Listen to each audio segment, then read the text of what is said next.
galera, como é que vocês estão? Agora a gente vai para a nossa sexta aula.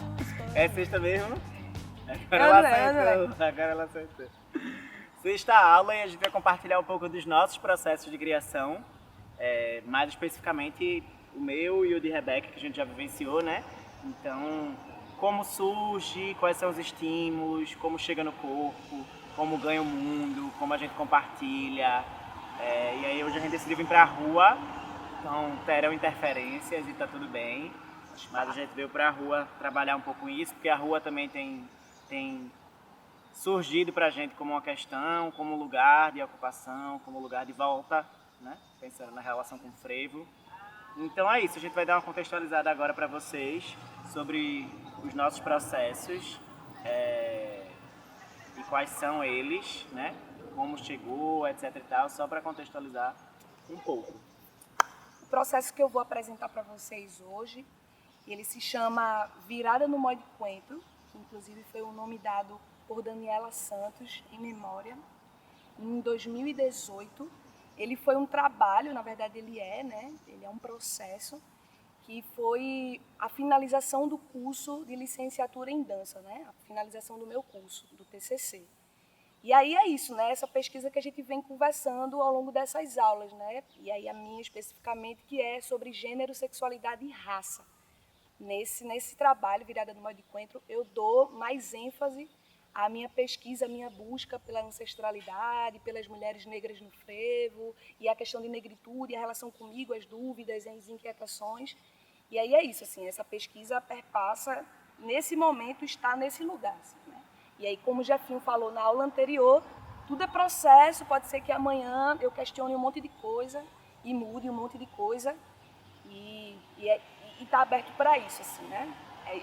Essa coisa que é encruzilhada, que vai se cruzando com outros elementos que atravessam o meu corpo, que atravessa o trabalho e que vai se acrescentando, vai se perdendo, vai ganhando, vai duvidando, enfim. Acho que é mais ou menos isso, Virada no Modo Coentro.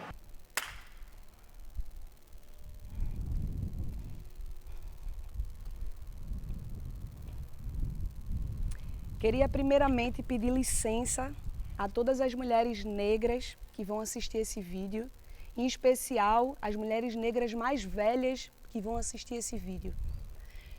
Dizer também que eu não estou só, que eu carrego comigo uma multidão de mulheres que me atravessam, que faz parte do meu mover, que eu conheço e que eu não conheço, mas que faz parte da minha ancestralidade. Então eu não estou só, eu nunca estou só.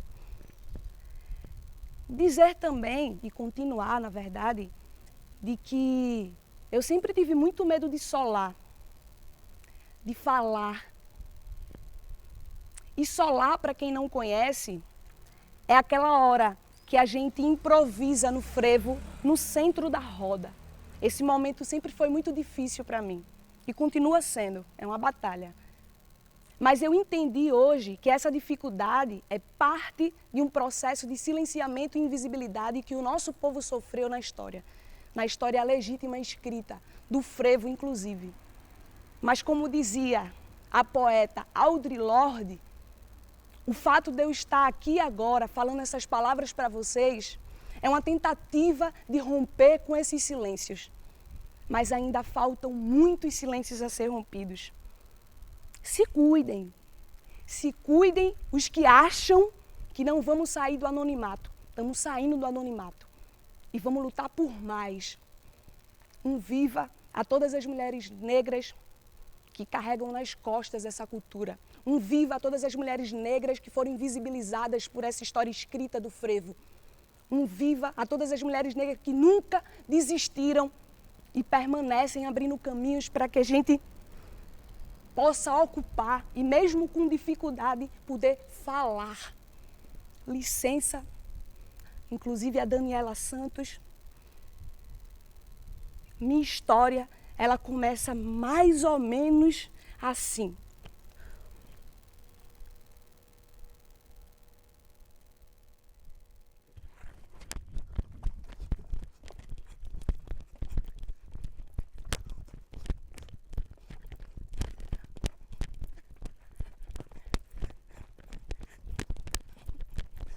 Aí eles perguntam, É menino ou menina?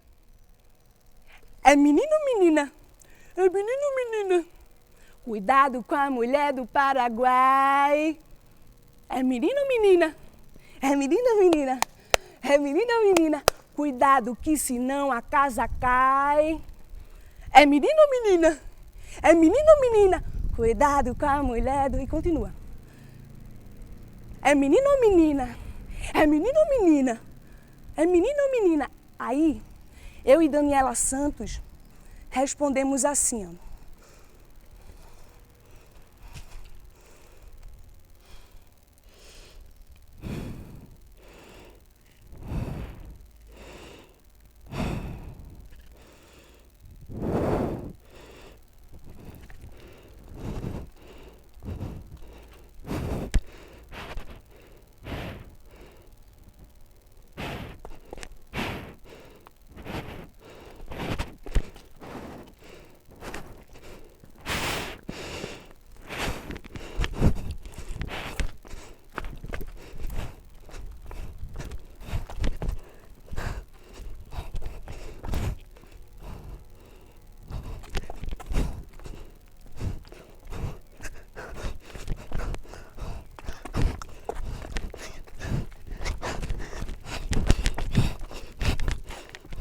Peraí, peraí.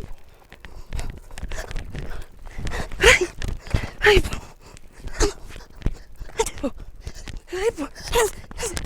Porra!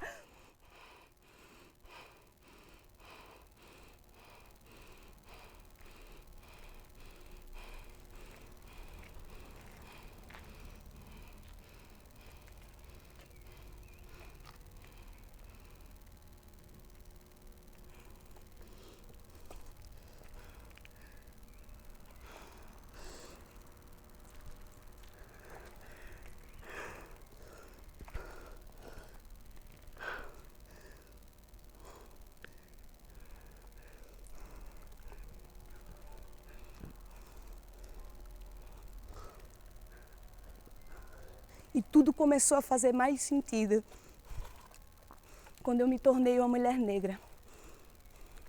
Tudo começou a fazer mais sentido quando eu me descobri uma mulher negra. Tudo começou a fazer mais sentido quando eu me tornei, sim, uma mulher negra. E fui vasculhar a história negra do frevo. E fui vasculhar a história negra do nosso povo. Tudo começou a fazer mais sentido quando eu me tornei uma mulher negra e percebi que eu tenho a cara e a careta dos meninos bons que desce a ladeira de Olinda gritando: ih, fudeu, o homem apareceu, ih, fudeu, o homem apareceu. Que eu prefiro dançar no mela-mela, no meio da multidão do galo da madrugada, do que dentro das cordas, com toda aquela higienização que se tornam, infelizmente, os palcos, com todas as limpezas dos passos. Eu descobri que eu trocaria fácil aquela roupa de lantejoula pela meia de jogador e a chupeta na boca. De que minha dança é muito mais gostosa ao lado daquela passista que tem que vender sua cerveja e, às vezes, tem que segurar no outro braço o seu filho. Tudo fez mais sentido quando eu me tornei uma mulher negra e fui atrás da minha história. Mas eu não gostava de ver como eram tratados meus ancestrais nessa história escrita. Perigosos, bandidos, malta de gente desocupada, prostitutas, putas. Adjetivos racistas esse, que até hoje justificam o genocídio da população negra. E mais, eu fui em busca de encontrar minhas ancestrais, as mulheres negras. Quem eram as quitandeiras, as costureiras, as prostitutas, as putas, nome completo, rosto, não é possível. E não encontrei nada, a não ser esses adjetivos. E aí teve um momento da pesquisa bem importante, que foi andando por esse caminho e encontrar um cara chamado Valdemar de Oliveira. Que ele diz assim, mais ou menos assim, eu quero mostrar para vocês. Ele fala assim, ó. Mulher, aliás, pode esbaldar-se em exibir passo. Não convence nunca. Falta virilidade. A virilidade indispensável ao combate e à dança. Passo não se fez para ela.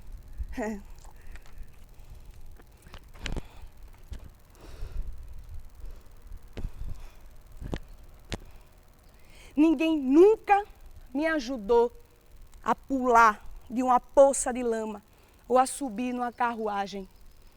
E eu não sou uma mulher? Zenaide Bezerra. Eu sempre dancei igual ao meu pai, inclusive de pés descalços, igual a ele. E eu não sou uma mulher? Lucélia Albuquerque. Eu nunca pude mostrar esse tipo de delicadeza, porque sempre tive que me manter firme no meio de um monte de macho, de homem, no meio da multidão. E eu não sou uma mulher? Inaê Silva. Eu ficava olhando o menino dançando, com aqueles passos, adorava ver a espontaneidade, a liberdade. E quando eu fazia igual. E eu não sou uma mulher? Eu, quando brincava na rua de casa, de pega se esconder, corria tanto para salvar todos, que nenhum menino me pegava. E eu não sou uma mulher? Olhem para mim. Olhem para os meus braços. Eu não sou uma mulher?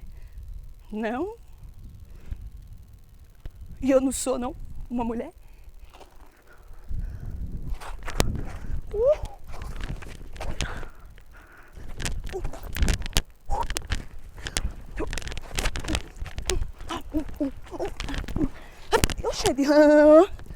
Sabe o que é?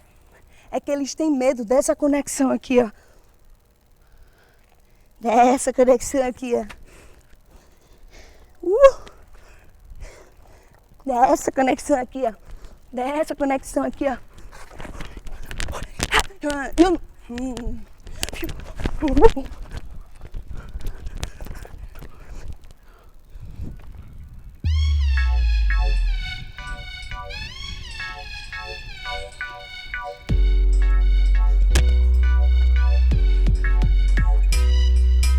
F30 no beat, tá lançando mais um hit.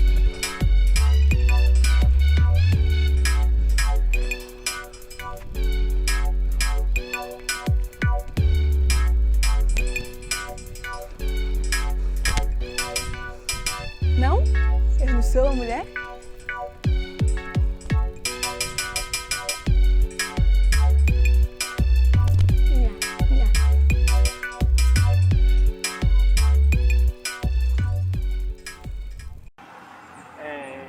O meu compartilhar vai ser de um processo que eu já iniciei ontem, na resposta de uma pergunta que surgiu, que era sobre como foi trabalhar sem usar a sombrinha, né? Então, vou partir desse processo, que é uma experimentação, na real, que surge da pesquisa de mestrado que eu desenvolvi, né? E que eu desenvolvo, porque está sempre em processo, a relação é essa mesmo. Então, eu me coloquei em sala de aula para experimentar o dançar sem sombrinha, o prender os braços e perceber a estabilidade e a instabilidade, o equilíbrio e o desequilíbrio, os apoios, a mobilidade de tronco, as alavancas para o frevo, onde eu deveria colocar mais força, mais intensidade para realizar alguns passos. Enfim, perceber quedas, recuperação, como é saltar sem poder mexer os braços, enfim, algumas questões de movimento que vão aparecendo e vão me dando outras possibilidades de dançar frevo, né? E também, às vezes, me conectando com a música, às vezes me desconectando da música, enfim, criando possibilidades mesmo.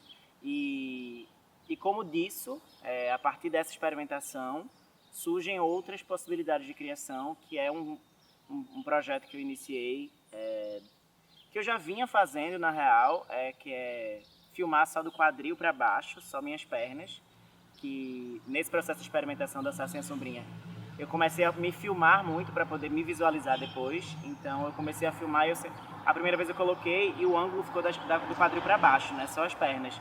E aí eu não tinha percebido isso, eu fui perceber no vídeo e gostei. E aí eu comecei a filmar só pernas e fui pensando isso em lugares e espaços diferentes, né? Então, tipo, já fiz em chuveiro, já fiz em praia, já fiz na cidade, já fiz no Rio de Janeiro, já fiz em Recife, já fiz em Salvador, enfim. E aí na pandemia eu comecei a querer juntar essas pernas. E a ideia de deshierarquizar o corpo, assim, de não revelar muito quem é, de não ter essa parte de cima me dizendo quem é, mas do quanto é potente também pensar em partes isoladas do corpo, né? Então as pernas são essas partes isoladas e eu convidei pessoas na pandemia para gravar vídeos do quadril para baixo, só com as pernas. E o modo de me encontrar com essas pessoas era na edição de vídeo, juntando as minhas pernas com as delas, né? Tipo, escolhe uma música, me diz qual é a música, eu gravo com a música, você grava com a música e aí eu vou fazer a junção dos dois vídeos para ter esse encontro das pernas, né? E aí foi bem legal porque as pessoas trouxeram alguns relatos bem interessantes. E aí é um pouco disso que eu vou estar compartilhando hoje.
Então, a gente vai compartilhar um pouquinho sobre as ideias, sobre as proposições e estímulos para os processos criativos, né?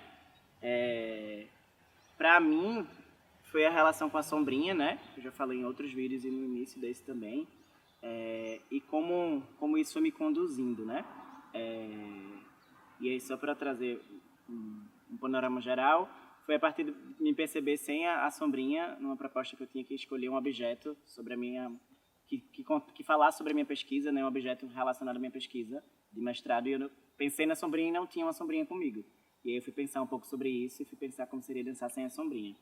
E aí fui prender meus braços, experimentar algumas coisas, coloquei os braços para trás, segurei e fui tentar improvisar em dança a partir do frevo, a partir dos passos codificados do frevo também, como seria sem os braços, né? E aí perdi estabilidade, me vi inseguro, teve queda, recuperação, eu não conseguia voltar do chão porque eu não tinha alavanca dos braços. Então tudo isso foi me encaminhando para outros lugares, né? E eu me coloquei nesse processo de experimentação algumas vezes. E aí eu vou dar umas filas aqui, porque eu estou com um processo de escrita dessa experimentação, né? Mestre. Que é uma parte da minha dissertação, né, de mestrado, que é essa pesquisa sobre o processo de criação em dança no frevo a partir da relação historiográfica com o frevo. E aí eu me coloco nesse lugar da sombrinha e perceber que sombrinha é essa, né? Qual a minha relação com a sombrinha. E, por exemplo, eu me vi sem sombrinha em Salvador para fazer um exercício, uma atividade, mas ao mesmo tempo uma sombrinha minha, que foi a que eu dancei na Comissão de Frente da Mangueira no ano 2008, estava em exposição no Passo do Frevo. Uma exposição que chamou Frevo da Cabeça aos Pés, e a sombrinha estava lá em exposição. Então, o mesmo item, o mesmo acessório que eu estava tentando desapegar, estava ganhando um outro significado numa exposição dentro de um museu especificamente de frevo.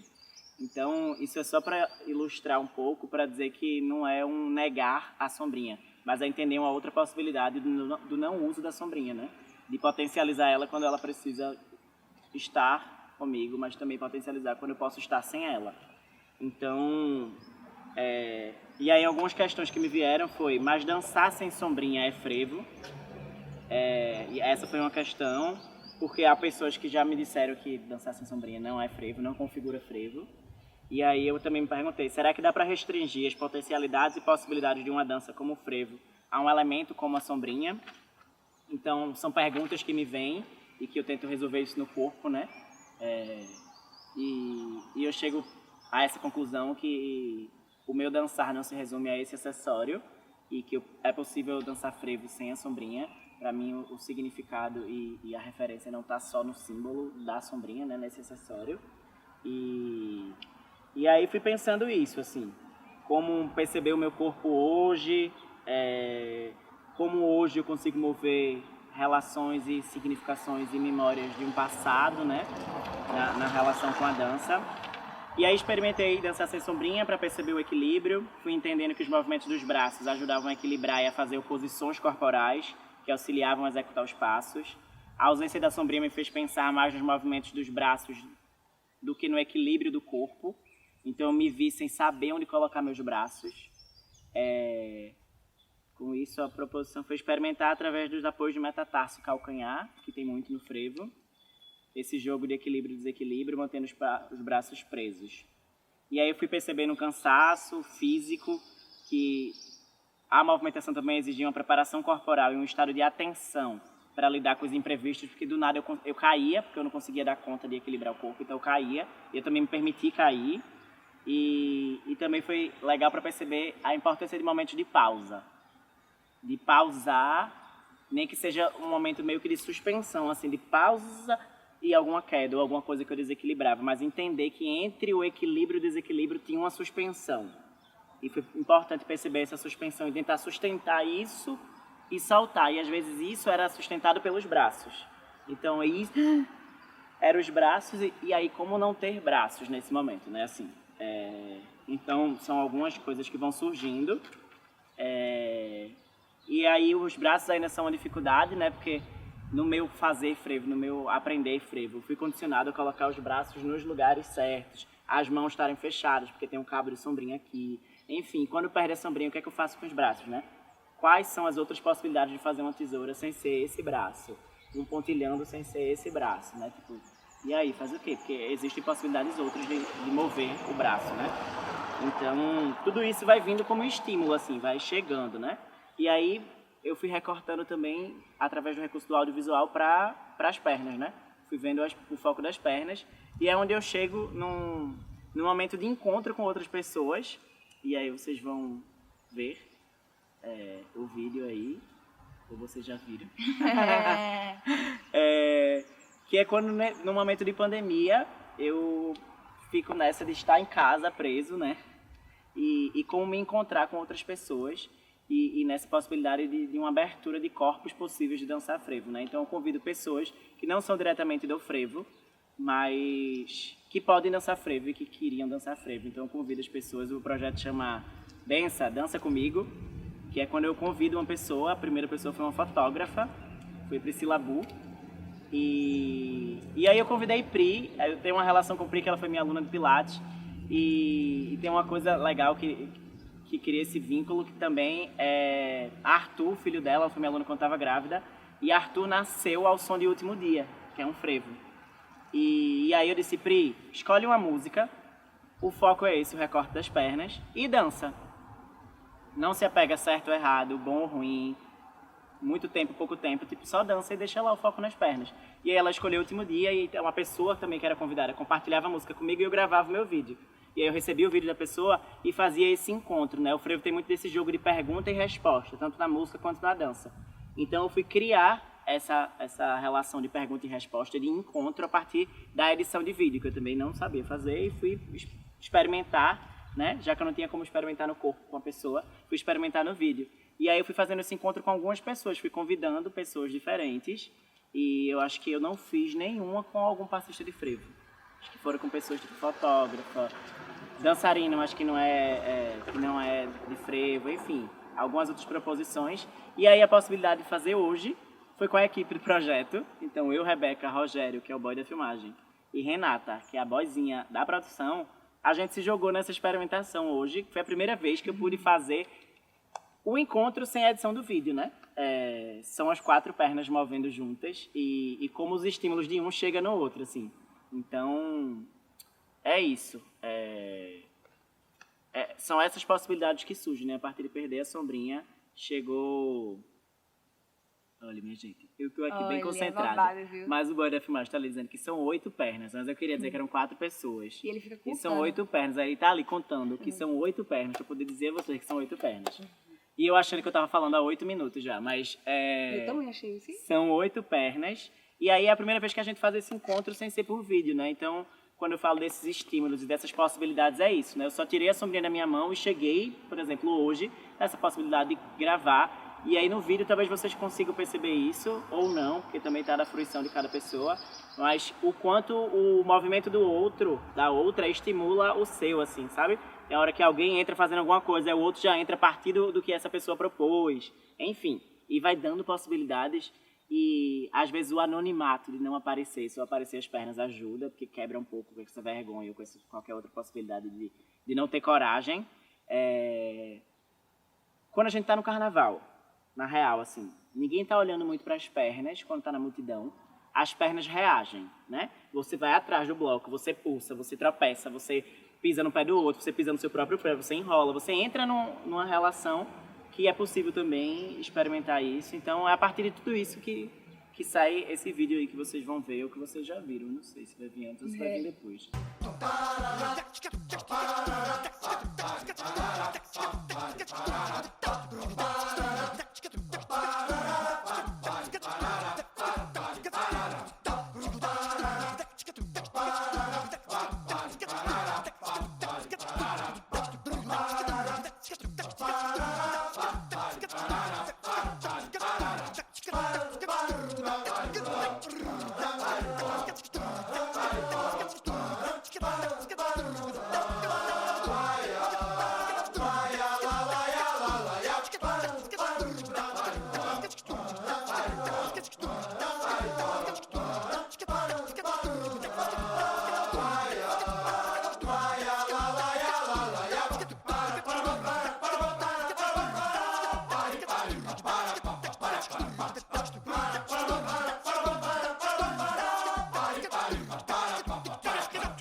Mas, que é isso, assim, então é um pouco esse o processo. Passar a bola para a Rebeca agora, para ela compartilhar um pouquinho do dela. O dela que eu também já vivenciei um pouco enquanto espectador, enquanto troca. Co-orientador. E é isso, eu fui banca dela e ela é bem maravilhosa, é um outro, e isso é legal, né? É outro lugar de proposição do frevo, né? Sim. De pensar a criação. Eu vou muito pelo lugar da experimentação de um exercício, tipo, é isso, vamos fazer. O de Rebeca tem todo um envolvimento pessoal, de uma história, do que ela viveu, sabe? O meu tá atravessado pela minha história, mas dá para propor no sentido tipo, vem aqui participar, experimentar. O de Rebeca tem uma profundidade no... Ainda está assim, né? É processo, né? São Assim, processos, tem uma profundidade que, por exemplo, ela fazer hoje e ela ter feito, sei lá, 2 anos atrás, é outra coisa, né?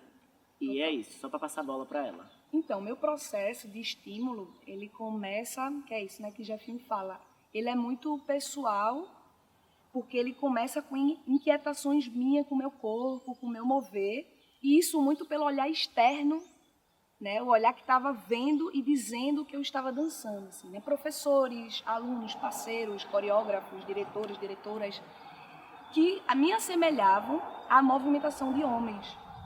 Já participei, teve 2 experiências com pessoas diferentes, 2 homens, que em processos totalmente diferentes colocaram um chapéu na minha cabeça, que é um objeto, né, que a gente utiliza nos meninos, né? E que não necessariamente é de menino, mas naquele momento estava sendo direcionado para mim como um objeto masculino. E aí se colocaram, né? Colocaram na minha cabeça 2 pessoas diferentes em 2 processos diferentes.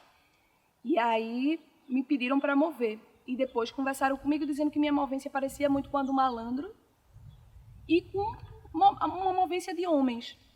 E aí isso ficou em mim por muito tempo. E assim, eu acho que essa inquietação, na verdade, ela é anterior a essa experiência de dança. Esses incômodos, ele acontecem com minha relação, meu corpo, meu mover em relação ao mundo, eu acho que há muito tempo, assim, né? E aí eu tomo consciência consciência de incômodo naquele momento, assim. E aí no mesmo tempo, eu estou ali no Passo do Frevo, sendo educadora, no Passo do Frevo, e Daniela Santos, que foi coordenadora de dança, que já se encantou. Ela foi a pessoa que construiu comigo o solo na malandragem do feminino, que foi o meu primeiro experimento, meu primeiro processo de investigar essas inquietações, de colocar para fora esses incômodos, ou, como eu digo muitas vezes, inclusive escrevo no TCC, meu primeiro grito. Ela me ajudou a desaguar esses primeiros incômodos, que talvez vocês vão ver antes ou depois, que é essa hora do porra. Eu acho que essa hora é muito simbólica para mim, porque é nesse momento que eu descarrego, ou pelo menos é um início de um descarrego desses incômodos, desses olhares que que querem o tempo todo, ou que queriam, que querem, né? Porque eu estou aqui como mulher negra, lésbica e tal, me autodefinir. Esses olhares externos querem o tempo todo me autodefinir e contar a minha história sem que eu possa falar sobre ela. Então, eu acho que Virada no Modo de Coentro, já passando para Virada, também é uma tentativa de, mais uma vez, contar a minha história pela minha versão da história, que é o que o povo preto faz o tempo inteiro, né? Nossa história, que foi colonizada, escravizada, foi roubada, silenciada e invisibilizada. Então, a gente tenta o tempo todo afirmar nossa humanidade, nossa existência e nossa voz, né? Então, eu dou início a isso, mesmo sem saber, na malandragem do feminino, com duas perguntas: o que é dançar como mulher e o que é dançar como homem? Essas duas perguntas ficam, e aí eu consigo desaguar alguns desses atravessamentos que me traumatizaram, que trouxeram revolta, que me fizeram chorar por muitas vezes. E é esse o momento, assim, né, da minha existência precisar estar, né, estar eu falando sobre ela, e eu dizendo porra, porque tem que dizer mesmo, tem momentos que a gente precisa, assim. E aí, caminhando, né, entro na universidade, na verdade já estou na universidade nesse período, lá em 2014, 2013. E aí vou caminhando e tal, vou tendo acesso a livros, a parte mais teórica da dança, tenho contato com intelectuais negros e negras, mesmo que ainda minimamente. Nesse processo também faço parte de movimentos sociais, movimento feminista, movimento negro, e que isso me dá muita força, que sempre me deu. Acho que isso foi o que me deu consciência política para poder depois desaguar isso em arte e em dança. Eu acho, não sei, não tenho certeza sobre isso. Mas entro na universidade e tal, e aí trabalho de conclusão de curso. Estou nesse processo ainda de me entender, homem, mulher, o que é dançar feito homem, o que é dançar feito mulher. E aí vou lá para a literatura, né? Estou lá escrevendo o meu TCC, e o debate de raça nesse período, ele estava muito forte em mim já. Eu já estava tentando me entender enquanto mulher negra desse processo, né? Tentando entender essa negritude que está em processo em mim, que está em processo de questionamento, de dúvidas, tentando me entender nesse lugar, nesse terreno, né? E aí tenho um contato com teóricas negras, né? Lélia Gonzalez, e isso muito motivada pelo movimento negro, Sueli Carneiro, Luciene Ramos, que é uma teórica negra da dança. Enfim, Abdias do Nascimento, Audre Lorde, Conceição Evaristo, Valéria Vicente. E aí vou tendo acesso. E aí vou lá na biografia do frevo, lá, né, quando o frevo teve lá a sua invenção, quando a gente conseguiu visualizar, ou quando conseguiram visualizar, né? E tento procurar cadê as mulheres. Porque nesse período eu estava tentando pensar e perceber que minha movência, ela tinha muito mais a ver com minhas vizinhas, com a minha mãe, com as minhas primas, que são de favela, inclusive, minha mãe é branca, mas é uma mulher pobre, e minhas vizinhas, todas elas negras. E eu tentava, né, ainda nesse processo de tentar entender, me identificava, me sentia muito mais representada nessas pessoas, nessas mulheres, do que nos homens. E aí fui para a literatura tentar achar quem foram essas passistas. Porque talvez ali eu encontrasse alguma coisa e conseguisse, né, perguntar outras coisas, assim, questionar outras coisas. E não encontrei. E aí eu encontro adjetivos bem racistas, escritos por intelectuais daquela época, filhos da aristocracia, Valdemar de Oliveira e tantos outros, falando, né, sobre os bandidos, os malandros, as putas, as prostitutas, né, colocando as suas funções sociais de trabalho, quitandeira, costureira, mas não dizendo o nome dessas pessoas, nem o rosto dessas pessoas. E isso me inquietou, né? E aí eu me deparo com toda a literatura que eu tenho acesso no momento e vejo o que é isso, né? Tipo, a nossa existência está à procura dessa afirmação. Na verdade, não à procura, está o tempo todo afirmando, porque há uma invisibilidade da nossa história, né? Na história escrita. E aí eu não encontro essas mulheres, mas continuo com essa afirmação de que minha corporeidade faz parte dessas mulheres, essas mulheres fazem parte de mim. Porque Valdemar vai dizer que mulher não dança passo, frevo não foi feito para ela. E aí eu pergunto, que mulher esse homem estava falando? Que mulher ele não quis ver? Que com certeza estava no meio da multidão, porque não é possível. A gente foi jogada depois da escravidão à margem da sociedade, jogada, não teve oportunidade de se integrar à sociedade e provavelmente estávamos também no meio da multidão, vendendo nossas coisas, tentando sobreviver e festejando. No próprio livro, ele vai falar sobre troças de verdureiras, de É uma engomadeiras, contradição, né? Então, é a contradição que se coloca e diz de onde está falando e sobre quem está falando. Exatamente. Quem ele quer ver, né? E quem ele quis invisibilizar. Assim. Não só ele, mas onde estão? Eu acho que essa é a pergunta que fica da minha pesquisa hoje. Assim, onde estão? A minha vontade de ir em busca, mesmo que eu não encontre, mas que crie colagens, que a gente pegue retalhos dessas histórias, mas que pelo menos a gente tenha, não deixe morrer, ou não deixem que matem essas histórias. Assim. Eu acho que minha pesquisa ela está nesse processo agora de tentar buscar e me entender mais nesse lugar. Inclusive, as histórias das mulheres negras, né? Porque é isso. Somos muito diferentes, né? Não somos iguais, não vamos ser, mas é preciso que a gente recrie, reimagine e afirme que essas mulheres elas existiram. O caminhão passar. No caminhão tem bem escrito assim, mudanças.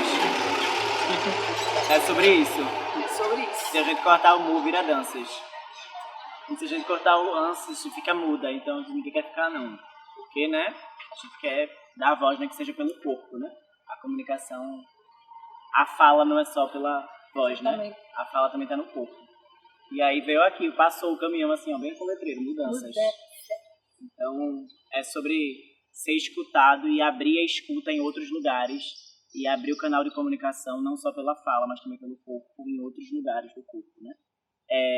E eu acho que é isso. A gente vai finalizando agora esse processo aqui com vocês, entendendo que esses lugares de pesquisa da gente, tem dois autores que, na verdade, eles falam um pouco sobre esse lugar da prática de frestas, né? De criar essas fissuras, de romper um pouco esses padrões e criar esses espaços. Então, a nossa tentativa é um pouco isso, né? De fissurar um pouco isso e abrir outras problematizações, outros lugares de conversa, né?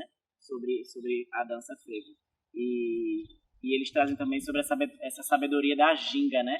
De que é ir construindo nessa malícia, nessa ginga, nessa munganga, né? Nesse corpo fluido e nesse jogo. Então, a gente vai finalizando por aqui essa aula. Gostaria muito de agradecer a todo mundo que acompanhou essa série de videoaulas, né? Essa é a última videoaula, foram 6. Então, muito obrigado pela disponibilidade, pelo apoio, por querer estar junto, assim. As aulas vão ficar disponibilizadas nesse canal do YouTube, então compartilha, volta, acessa em outro momento, comenta. Se quiser escrever pra gente nos nossos contatos pessoais, vai lá no Instagram, ou então comenta no vídeo solicitando e-mail, a gente entra em contato, enfim. Mas vamos conversar sobre frevo, vamos trazer para a roda, né, as questões, e aí a gente queria agradecer todo mundo que pôde estar junto, agradecer o apoio do Passo do Frevo, por nos receber, por abrir as portas, agradecer ao edital da Lab Pernambuco, né, pelo financiamento da Lei Federal da Aldir Blanc, aqui no estado de Pernambuco, pelo Secult. Agradecer a Rogério, boy da filmagem. Dali, Rogério. Agradecer a Renata, a boazinha da produção. Dali. Enfim. Lá vem eles. Eu sou o Rogério. Eu sou Renata. Tadã.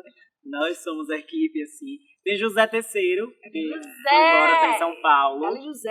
Que tá abalando nas nossas artes, na divulgação, na sociedade. É terceiro, né? José Terceiro. Nossa, E é isso, assim. Queres falar alguma coisa, meu bem? Vocês querem falar alguma coisa? agradecer. Vamos compartilhar, vamos conversar. Eu acho que é isso. A pesquisa está aberta para o diálogo. Arrasta pra cima, manda aviãozinho, faz isso aqui lá, esses negócios que você já sabe, né? Ativa o sininho.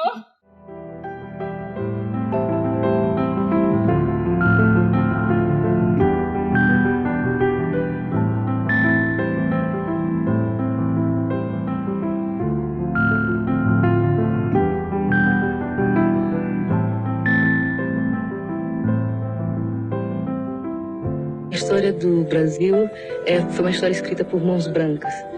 Tanto o negro quanto o índio, quer dizer, quantos povos que viveram aqui juntamente com o branco, não têm a sua história escrita ainda. E isso é um problema muito sério, porque a gente frequenta universidades, frequenta escolas e não se tem uma visão correta do passado da gente, do passado do negro. Então ela não foi somente omissa, e foi mais terrível ainda, porque ela, na parte que ela não foi omissa, ela negligencia fatos muito importantes e deforma muito a história do negro.